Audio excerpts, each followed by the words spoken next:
Bonjour, mesdames, messieurs. Un nouvel outil contre les surdoses pour les travailleurs de rue de l'Outaouais est maintenant disponible. À l'avenir, les intervenants de la région pourront poser des gestes concrets s'ils sont témoins d'un cas de surdose aux opioïdes. On en parle avec Adriane Rousseau. Alors, Adriane, en quoi consiste exactement ce nouvel outil? En fait, Daniel, ce nouvel outil se nomme la naloxone. C'est un antidote au fentanyl. La principale fonction de ce dispositif est d'annuler les effets d'une surdose d'opioïdes.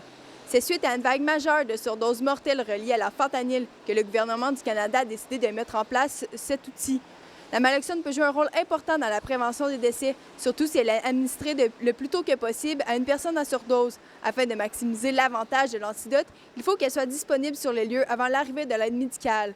En Outaouais, c'est plus de 25 trousses de naloxone qui pourront être utilisées. Il y aura des trousses mobiles qui seront remises d'ailleurs aux travailleurs de la rue, ainsi que des trousses fixes qui resteront dans les centres tels que le CIPITO, la Soupe populaire et le Bureau régional de l'Action SIDA.